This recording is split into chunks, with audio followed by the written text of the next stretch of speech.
What's up, guys? I want to make this video talking about some differences between some handgun calibers. I have some pretty common calibers here I'm going to be talking about, as well as a couple. I wouldn't really call them exotic, but some lesser known calibers, maybe a little bit harder to find. Obviously, a little bit more expensive, but unique. And I'm also going to give you a real quick little history lesson on some of these calibers as well.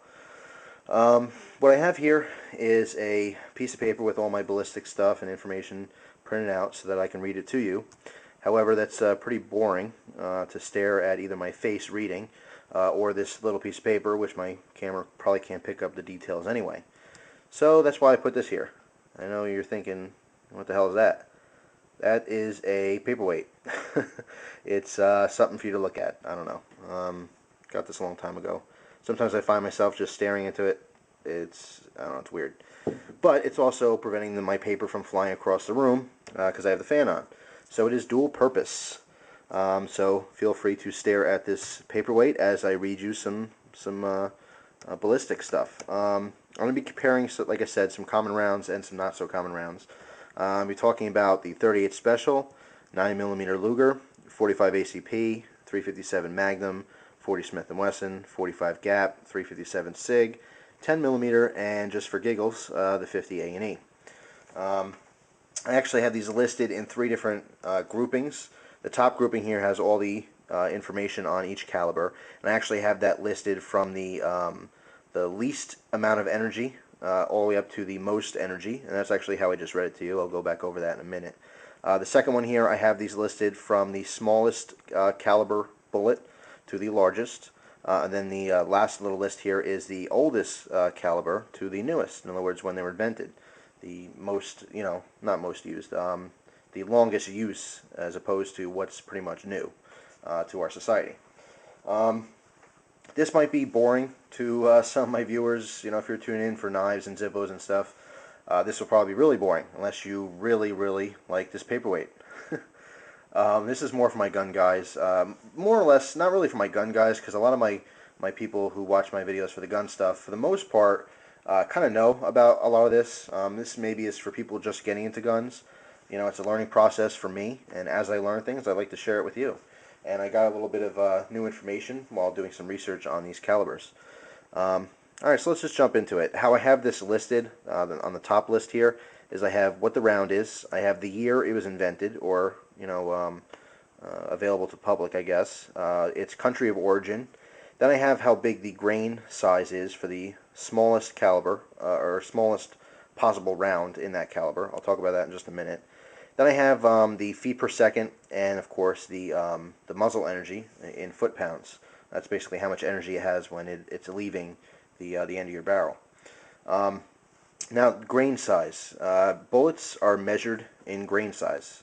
It took me a long time to kind of figure out what, when people talk about different bullets, someone might be making a video and says, this is a 125 grain bullet, blah, blah, blah. I never really understood what that meant. So doing some research, I figured out what grains is, and that's how they measure the size and weight of the bullet itself.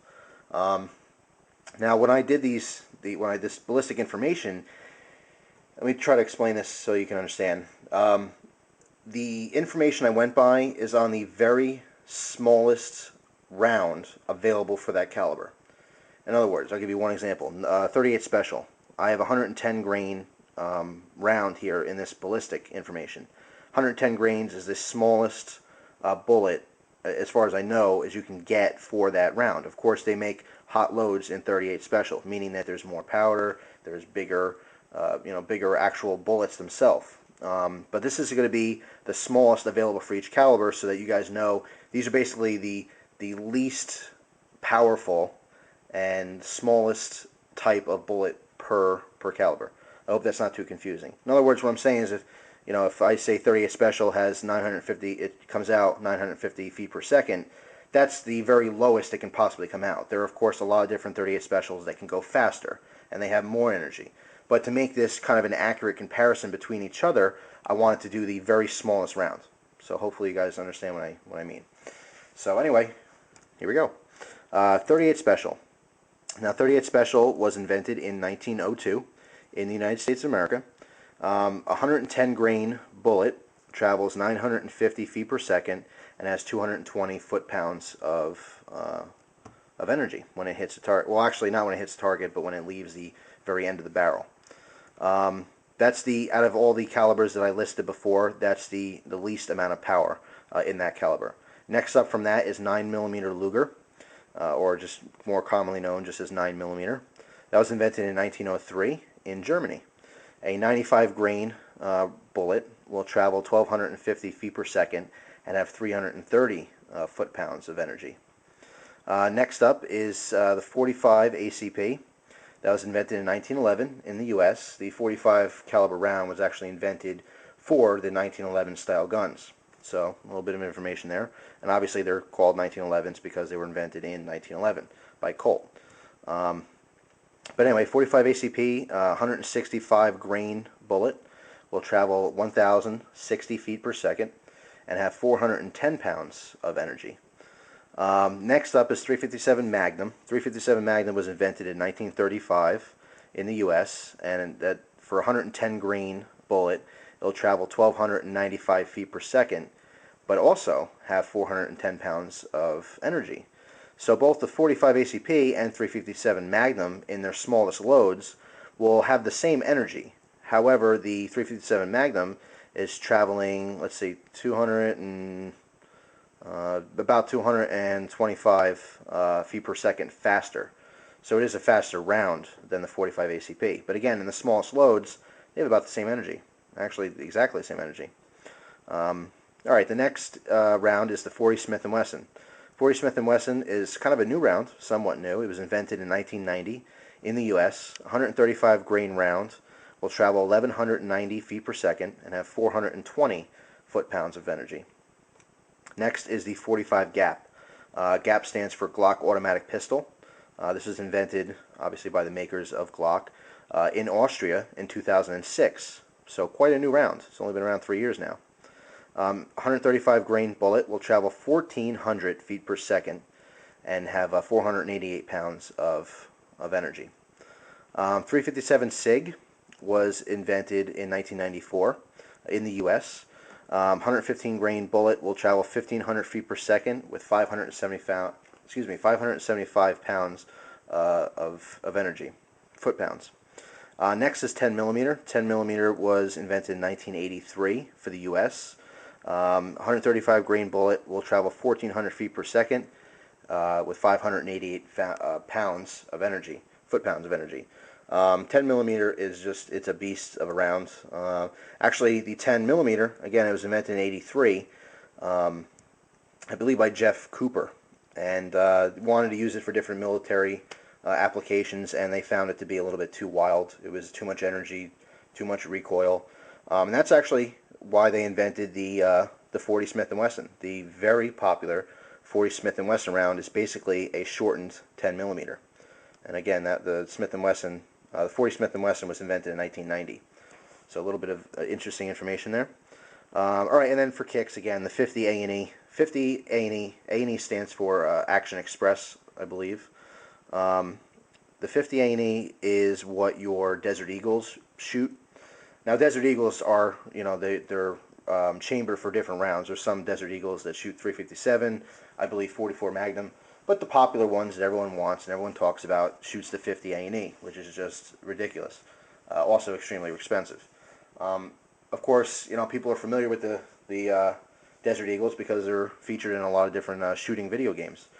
But they do pack a wallop. Alright, so 50 A&E, invented in Israel in 1991. And it has a massive 300 grain bullet that shoots, it's traveling at 1,550 feet per second with a massive 1,600 pounds of muzzle energy, or 1,600 foot-pounds. So there you go, a little bit of information. Again, smallest to largest, or not smallest to largest in size, but smallest to largest in basically power, how much power it really has. And again, 38 smallest, then 9mm, 45 ACP, 357 Magnum, 40 Smith & Wesson, 45 Cap, 357 SIG, 10mm, and then 50 A&E. So if you guys, you know, when you see these shooting videos and someone's shooting a 40 Smith & Wesson, and then maybe someone else comes in, they shoot a 45, And then you go, oh, that's pretty powerful rounds, but not as good as 357 Magnum. That's a beast. Well, now you have a better understanding of what's what in relation to each other. All right, now the next little list, just for fun, I did two smaller ones. The next one is literally the smallest bullet to the largest bullet in these different calibers. The smallest is 9mm Luger, then 38 Special, then 357 Magnum, then 357 SIG, then 40 Smith & Wesson, 40 Gap, 10mm, 45 ACP, and then 50 A&E. The last one here is just for strictly a historical standpoint, is what's the oldest round compared to the newest invented.